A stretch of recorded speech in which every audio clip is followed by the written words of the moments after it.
নমস্কাৰ, এই মতো আহিছে ৰাজ্যখনৰ কেইবাটাও গুৰুত্বপূৰ্ণ খবৰ। এই মতো দিব লৈছে এটা বিগ ব্ৰেকিং নিউজ। গাঁও পঞ্চায়ত পৰ্যায়ৰ নিৰ্বাচন ৰাজনৈতিক দলৰ প্ৰভাৱৰ পৰা মুক্ত কৰা হ'ব। অসমৰ মুখ্যমন্ত্ৰী হিমন্ত বিশ্ব শৰ্মাই এইবাৰ এনেদৰে মন্তব্য কৰিলে। গাঁও পঞ্চায়ত নিৰ্বাচনত ৰাজনৈতিক দলৰ প্ৰভাৱৰ পৰা মুক্ত কৰা হ'ব। পৰৱৰ্তী খবৰটো হৈছে বিতৰ্কিত এছ.পি. শুভলক্ষ্মী দত্তৰ আত্মসমৰ্পণ। শিৱসাগৰৰ আৰক্ষী অধীক্ষকৰ কাৰ্যালয়ত আত্মসমৰ্পণ কৰে শুভলক্ষ্মী দত্তই। পৰৱৰ্তী খবৰটি হৈছে নতুন ধাৰ।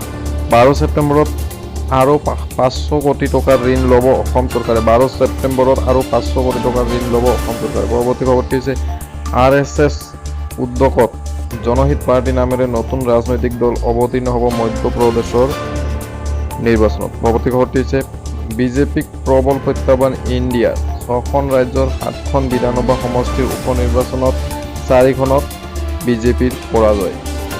4খনতেই বিজেপিৰ পৰাজয়। পৰৱৰ্তী খবৰটি হৈছে কোনোবাই ভাল কৰিছে, বেয়া কৰিছে, 2টা দিন পিছত আমি এইটো আলোচনা কৰিব পাৰিম। কোনোবাই ভাল কৰিছে আৰু বেয়া কৰিছে, 2টা দিন পিছত আমি এইটো আলোচনা কৰিব পাৰিম। G-20 বিহু বিতৰ্কিতকৰণ প্ৰসংগত মুখ্যমন্ত্ৰীয়ে এনেদৰে কৰে।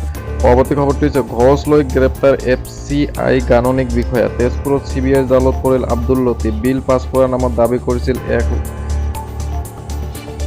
1.30 লাখ টকা। ব্যৱসায়ীৰ পৰা ধন লওঁতে হাতে লওঁতে গ্ৰেপ্তাৰ। পৰৱৰ্তী খবৰটি হৈছে G-20 বৈঠকৰ পূৰ্বে শুকুৰবাৰে নিশা জো বাইডেনৰ সৈতে প্ৰধানমন্ত্ৰী মোদীৰ বৈঠক এনেদৰে।